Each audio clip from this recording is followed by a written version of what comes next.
সৰ্বশিক্ষা অভিযানত কাম কৰি থকা শিক্ষকসকলৰ চাকৰি নিয়মীয়াকৰণৰ এটা ব্যৱস্থা চলি আছিল।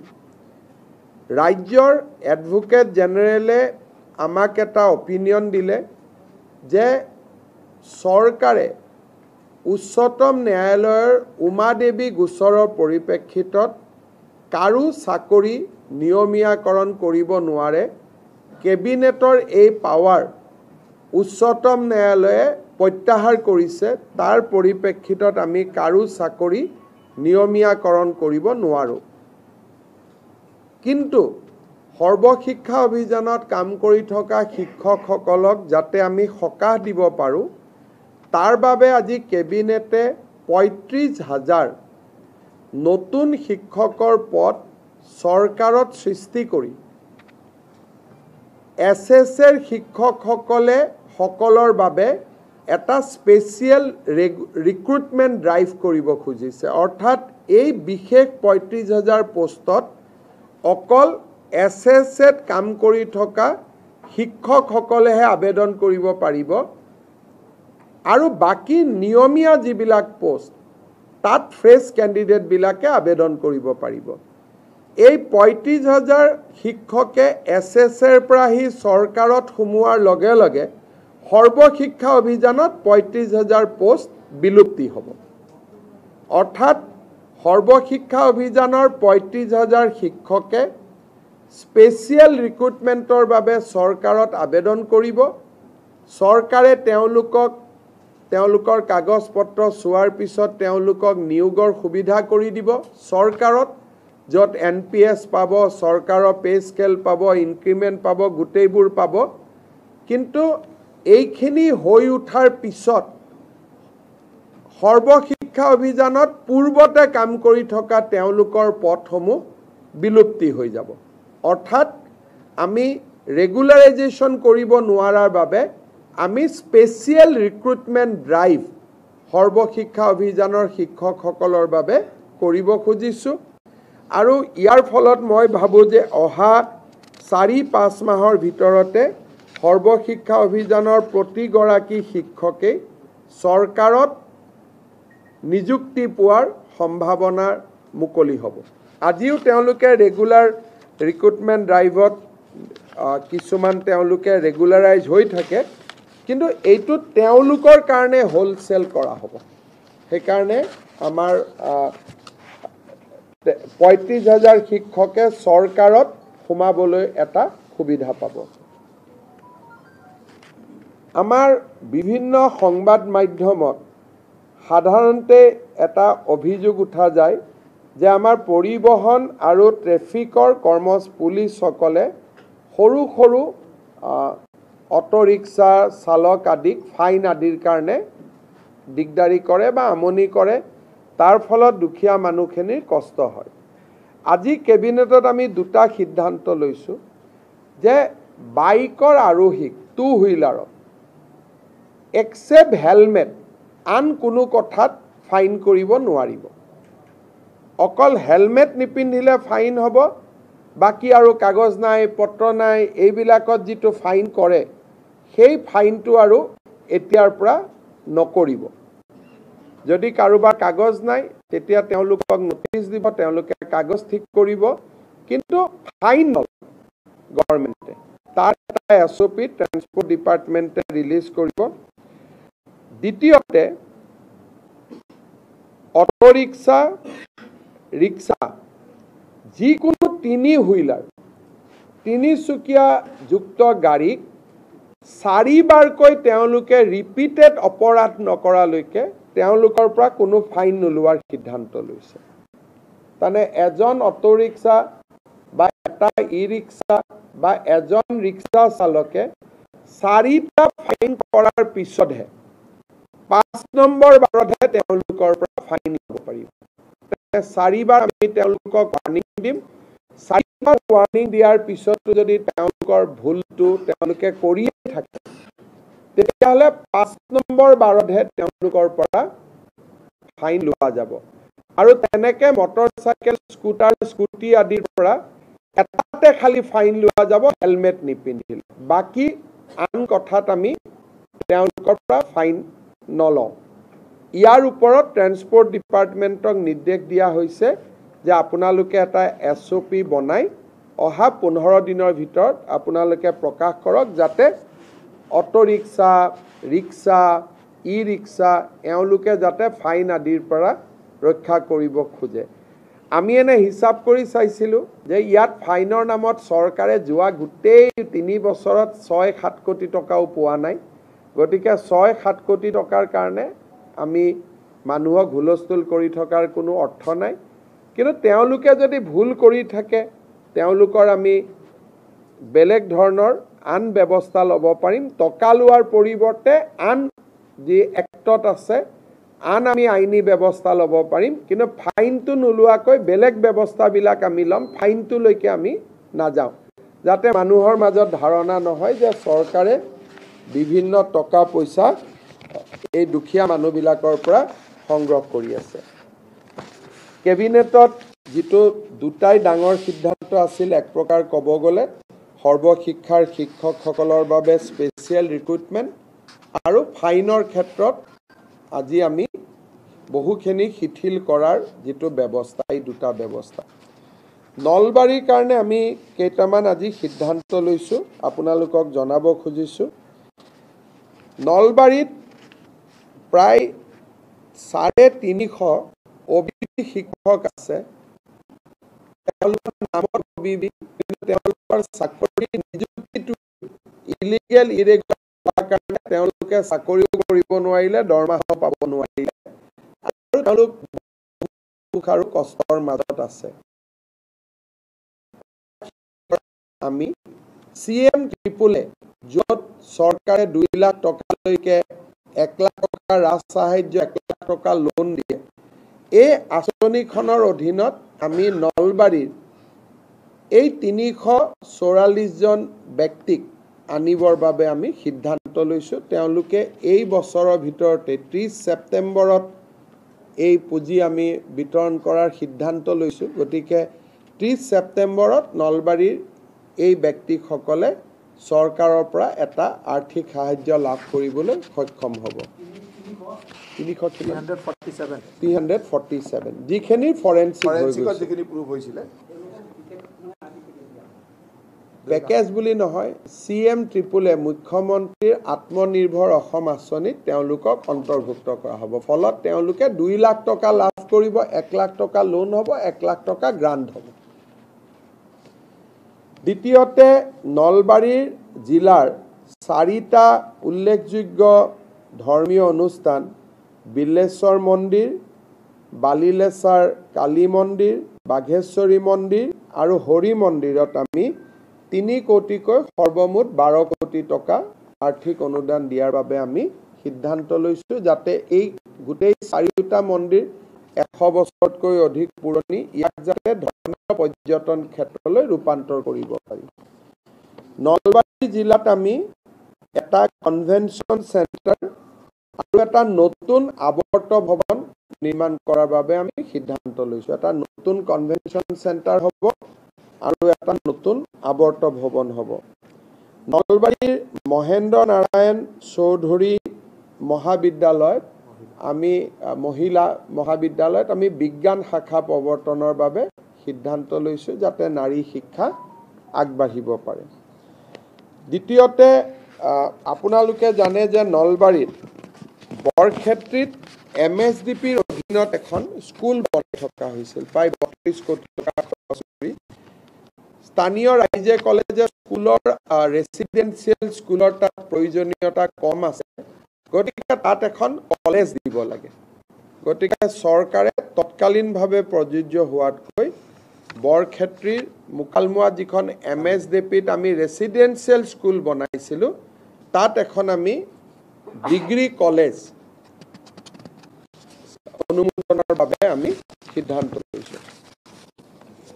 নলবাৰীত আমি 19 কিলোমিটাৰ নতুন মথাউৰি বনাবৰ বাবে সিদ্ধান্ত লৈছোঁ।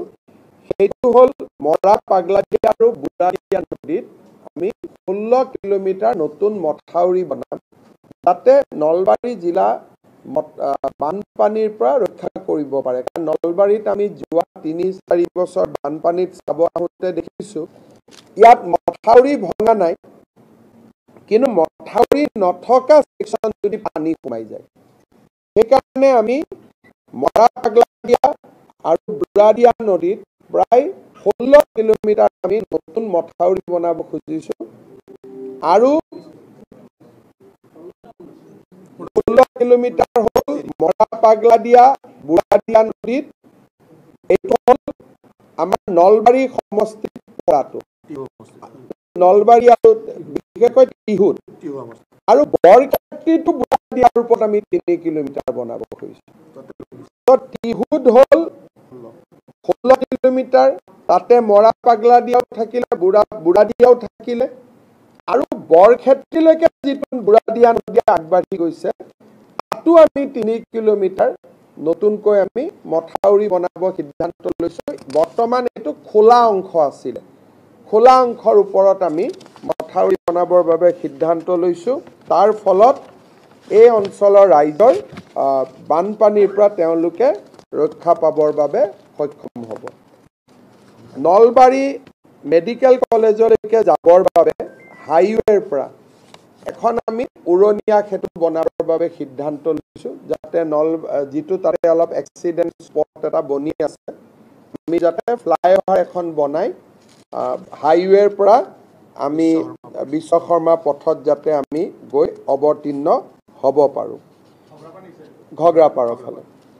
ফাইনেলি আমাৰ ইয়াত যিখন ষ্টেডিয়াম বনাই থকা হৈছে, ষ্টেডিয়ামখনক আমি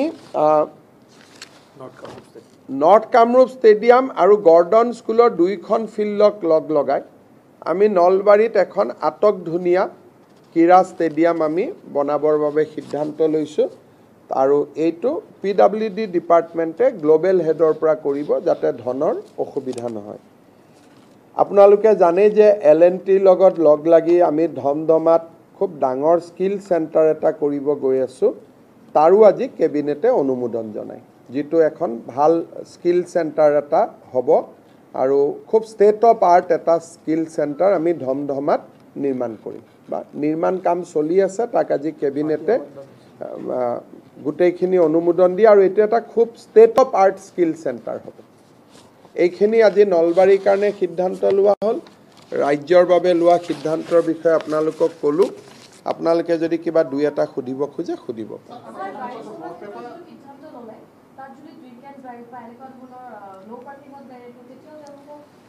আমি বাইকৰ ক্ষেত্ৰত, গাড়ীৰ ক্ষেত্ৰতো ফাইন হ'বই। যি মটৰচাইকেল চলায়, মটৰচাইকেল চলোৱাক আমি অকল হেলমেটৰ ক্ষেত্ৰত ফাইন কৰিম। ড্ৰিংক এণ্ড ড্ৰাইভ আদি কৰিলে আমি এই কথাটো এতিয়া অনা নাই, কিন্তু আমি বৰ্তমান সিদ্ধান্ত লৈছোঁ যে হেলমেট নিপিন্ধিলে আমি ফাইন কৰিম। বাকী কথাবিলাকত এনেকুৱা, এই মটৰচাইকেলবিলাক আমাৰ চুইগি বিভিন্ন ল'ৰা ছোৱালীয়ে চলায়, আৰু কলেজত অহা ল'ৰা ছোৱালী চলায়, স্কুলত অহা ল'ৰা ছোৱালীয়ে চলায়। হেলমেটটো নিপিন্ধিলে তেওঁলোকৰ এক্সিডেণ্ট হ'ব, তেওঁলোকৰ মৃত্যু হ'ব, তেওঁলোকক বচোৱাটো আমাৰ দায়িত্ব। বাকী এই যে কিবা এক্সপায়াৰী ডেট হৈ গ'ল, কিবা পলিউশ্যন নাই, কিবা প্ৰিমিয়াম দিয়া নাই, সৰু সৰু কথাৰ কাৰণে যিবিলাক ফাইন কৰে, ড্ৰিংক এণ্ড ড্ৰাইভটোতো ফাইন থাকিবই, কিন্তু সৰু সৰু কথাৰ কাৰণে যিবিলাক ফাইন কৰে, কেতিয়াবা অভিযোগ আহে যে লাইচেন্সখন 2টা দিন পাৰ হৈ গ'ল, ক'ৰবাত ৰেজিষ্ট্ৰেশ্যন নম্বৰটো নাই, ক'ৰবাত পলিউশ্যন নাই, বাকী কথাবিলাকত যিটো ফাইন কৰে তাক আমি প্ৰথম ৱাৰ্ণিং দিহে পিছত আমি আইনী ব্যৱস্থা ল'ম।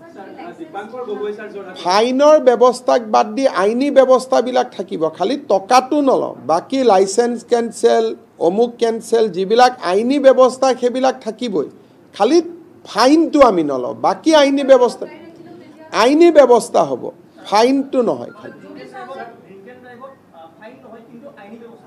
আইনী ব্যৱস্থা থাকিবই, লাইচেন্স কেঞ্চেল হোৱা, কিবা হোৱা, আইনী ব্যৱস্থাবোৰ থাকিব। কিন্তু আপোনালোকে যে চৰকাৰক অভিযোগ কৰি থাকে চৰকাৰে টকা লয়, দৰমহা দিব, পইচা নাই, সেইটো আমি নোহোৱা কৰি দিছোঁ, যে আমাক টকা নালাগে, আইনী ব্যৱস্থা আমি ল'ম।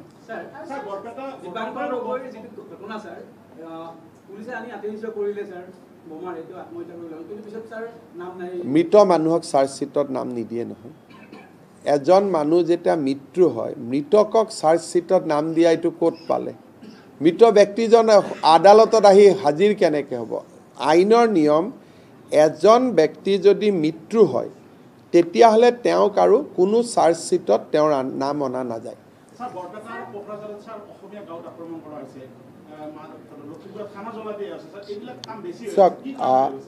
যোৱা লোকসভা নিৰ্বাচনৰ পিছৰ পৰা আমি লক্ষ্য কৰিছোঁ যে যোৱা 3 বছৰে অলপ শান্ত হৈ থকা অসমখন অলপ লাহে লাহে কিছুমান বিশেষ ব্যক্তিয়ে অশান্তি কৰিবৰ কাৰণে আগবাঢ়িছে যেনে যোৱা লোকসভা নিৰ্বাচনৰ পিছত 5-6টা ঘটনা সংঘটিত হৈছে মাজবাটত এটা ধৰ্ষণৰ গোচৰ বা ধৰ্ষণৰ ঘটনা হৈছে ঢেকিয়াজুলিত এটা ধৰ্ষণৰ ঘটনা হৈছে নিৰ্বাচনৰ মাজত দুধনৈত জনজাতীয় ছোৱালী এগৰাকীৰ ওপৰত একেই ধৰণৰ অত্যাচাৰ কৰা হৈছে বৰপেটাত এখন গাঁৱত সংঘবদ্ধ আক্ৰমণ চলোৱা হৈছে কোকৰাঝাৰতো এখন গাঁৱত সংঘবদ্ধ আক্ৰমণ চলোৱা হৈছে যোৱা 3 বছৰ অসমত এইবিলাক কৰিব কোনেও সাহসো কৰা নাছিল আৰু প্ৰায় এইবিলাক ঘটনা কমি গৈছিল কিন্তু যোৱা এমাহত উপৰ্যুপৰি এনেকুৱা ঘটনা আৰু এটা প্যাটাৰ্ন কিছুমান বিশেষ লোক বিশেষ ব্যক্তি বিশেষ ঘটনা এই ধৰণৰ ঘটনা আমাৰ মাজত পোহৰত আহিছে অসম আৰক্ষীক নিৰ্দেশ দিয়া হৈছে যে কঠোৰৰ পৰা কঠোৰতম ব্যৱস্থা হাতত ল'ব লাগে আৰু এই বিষয়টোৱে আমাক চিন্তিত কৰিছে ইয়াৰ আমি উত্তৰ বিচাৰি উলিয়াম যোৱা এমাহত বিশেষকৈ লোকসভা নিৰ্বাচনৰ পিছত এটা চক্ৰ অনুপ্ৰাণিত হৈ উঠা দেখা গৈছে মই 6টামান কেছটো আপোনালোকক মুখেদি কোৱালো আৰু মোৰ নলেজত নথকাও আৰু কিমান ঘটনা হৈ আছে তো মই নাজানো গতিকে এই ঘটনাবিলাকে আমাক অলপ চিন্তিত কৰি তুলিছে বিভিন্ন জায়গাত আমাৰ মন্ত্ৰীসকলো গৈছে ঘটনাৰ পিছত ঘটনাৰ খবৰ ল'বৰ কাৰণে সামাজিক পৰ্যায়ত ৰাইজে চিন্তা কৰিব লাগে যে কিহৰ কাৰণে হঠাৎ তেওঁলোকে মূৰ দাঙি উঠিলে আৰু পুলিচি পৰ্যায়ত আৰক্ষীয়ে চিন্তা কৰিব লাগে যাতে এনেকুৱা ঘটনা সংঘটিত হ'ব নাপায়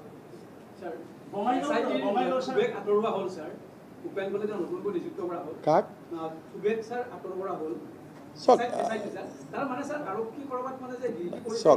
এই কোৰ্টে অৰ্ডাৰ দিলে কোৰ্টৰ অৰ্ডাৰ আমি পালন কৰিব লাগে কিন্তু আদালতৰ যিটো এইটো নিৰ্দেশ এই নিৰ্দেশটোত ময়ো একমত নহয় কাৰণ কোনোবা ব্যক্তিক যদি অপৰাধী কৰা নাযায় আদালতৰে অধিকাৰ আছে তেওঁক অপৰাধী কৰিবৰ কাৰণে আণ্ডাৰ CRPC আদালতে যদি ভাবে যে এই 10 গৰাকী মানুহ দোষী আদালতে আয়োগ ক'ব নালাগে যে এওঁলোকক দোষী বুলি সাব্যস্ত কৰক আদালতে ষ্ট্ৰেইট তেওঁলোকক সামন দিব পাৰে গতিকে মই জাজমেণ্টটো পৰীক্ষা কৰিব দিছোঁ যে আদালতে নিজে সামন নিদি তেওঁলোকক আয়োগৰ ওপৰলৈকে দায়িত্বটো কিয় গতাই দিছে যেতিয়া আপোনালোকে পিছত SP বা কোনোবা আমাৰ DSP লগত বহিলে গম পাব এখন যেতিয়া চাৰ্জশ্বিট দিয়ে পুলিচে যদি ন্যায়াধীশজনে ভাবে যে পুলিচে 2জন মানুহক চাৰ্জশ্বিট দিয়া নাই 4জনক দিছে নিদিয়া 2জনক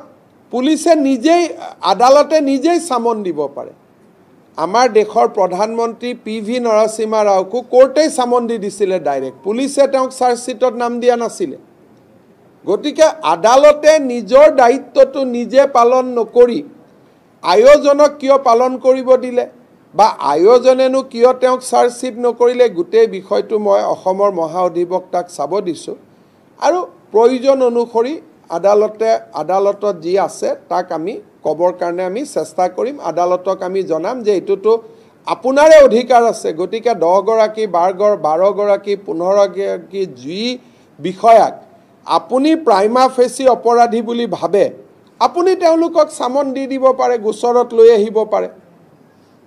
গতিকে এই বিষয়টো কি পৰিপ্ৰেক্ষিতত এই জাজমেণ্টটো হ'ল আমাৰ এজি তেওঁ চাব, তাৰপিছত মোক পৰামৰ্শ দিব, দিলে মই সেইমতে ব্যৱস্থা ল'ম। মই নাজানো, পুলিচক সুধিব। এইবিলাক কথাত মই কমেণ্ট দিলে দিগদাৰ হৈ যায়। পিছত মানুহে কয় CM-এ কেনেকৈ গম পালে, CM-ক কোনে গ'লে। গতিকে পুলিচে তদন্ত কৰি আছে, SP বঙাইগাঁৱে আপোনালোকক জনাই দিব।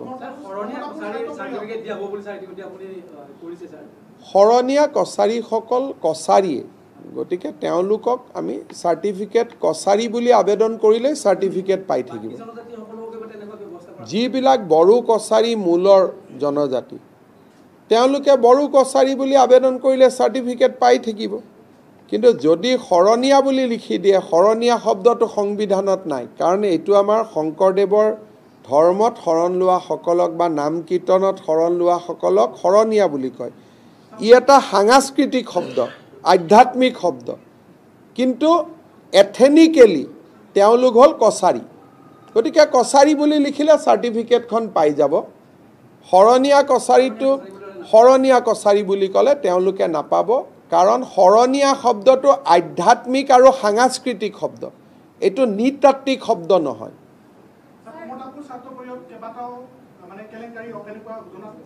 হ'ব, এইবিলাক আৰু কৈ থাকিব কিয় লাগে?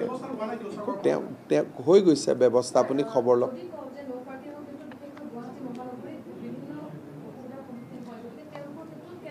তেওঁলোকৰতো লাইচেন্সখন যাবগৈ ন, আইনী ব্যৱস্থাটো থাকিবই। আমি টকাটোহে নলওঁ বুলি কৈছোঁ, টকা নোলোৱাটো কোনো আপত্তি কৰিবলগীয়া নাই, আইনী ব্যৱস্থাটো লৈ থাকিম।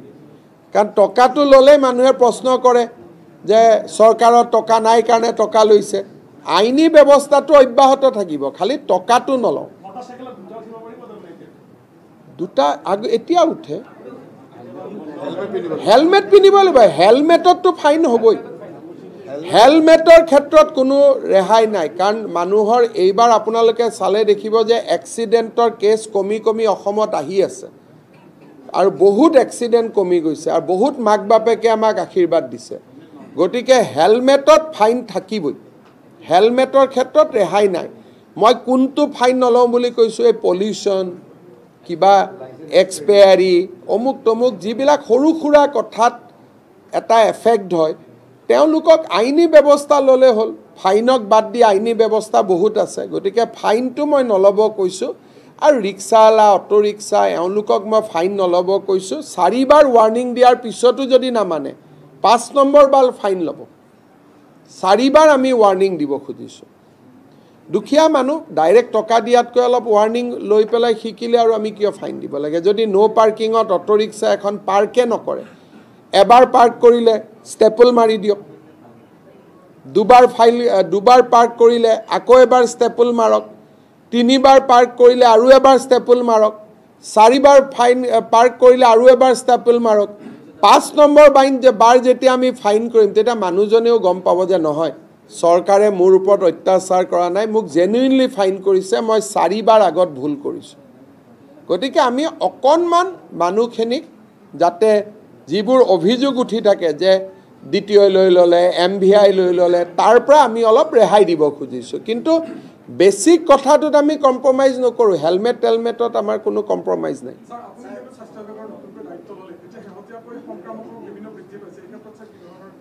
বিশেষ ক'তো একো ৰোগৰ বৃদ্ধিৰ কোনো খবৰ নাই। মইতো জানাত এনেই কেম্প চলি আছে, কিন্তু বাকীটো হস্পিটালতো বহুত পেচেণ্ট বৰ্তমান নাই, বা প্ৰাইভেট ক্লিনিকতো বহুত বৰ্তমান পেচেণ্ট নাই। কাৰণ বানপানী এইবাৰ তেনেকৈ হোৱা নাছিলে যে একদম মথাউৰি ভাঙি যায়। মই আজিয়ে নকওঁ, কিন্তু এইবাৰ প্ৰথম ৱেভত অন্তত শালকটাটোক বাদ দিলে চিপাঝাৰক এটাও মথাউৰি নাভাঙাকৈ আমাৰ এটা জুন মাহটো প্ৰায় শেষ হ'ল। আৰু তাৰ কাৰণে এইবাৰ মানুহে বহুত বেছি শিবিৰত যাবলগীয়া হোৱা নাই, পানী জমা হৈ থকা নাই বহুত বেছি, সেইকাৰণে ৰোগ আদিৰ প্ৰাদুৰ্ভাৱ কম। আৰু আমাৰ হাতত কোনো খবৰ নাই যে পেচেণ্টৰ সংখ্যা বাঢ়িছে বুলি। নৰ্মেল পেচেণ্টটোৱে চলি আছে। ক'লো না 15 আগষ্টৰ আশে পাশে হ'ব।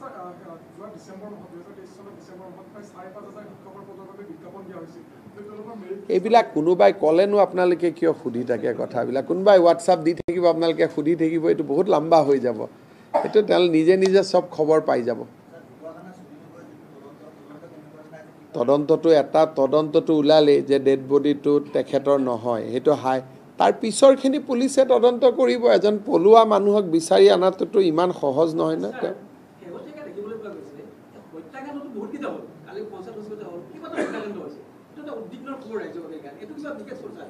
হত্যাকাণ্ড মোৰ কেইবাটাও হোৱাৰ মোৰ হাতত খবৰ নাই মোৰ হাতত দুটাই খবৰ আছে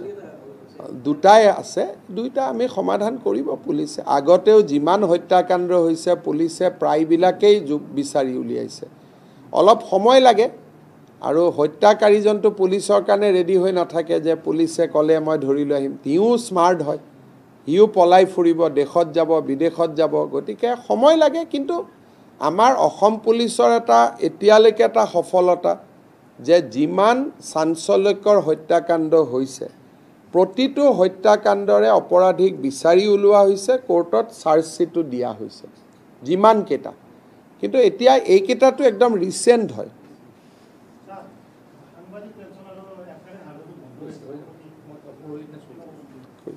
দিয়া হৈছে বুলি কৈছে বাপৰে তেনেকৈ সুধি থাকিলে গোটেই ৰাতি মই সুধি দিব লাগিব আপোনালোকক হোৱাটছআপ কৰি থাকিব আপোনালোকে মানুহে সুধি থাকিব মেইন প্ৰশ্ন ঠিক আছে বহুত বহুত ধন্যবাদ চলক আহক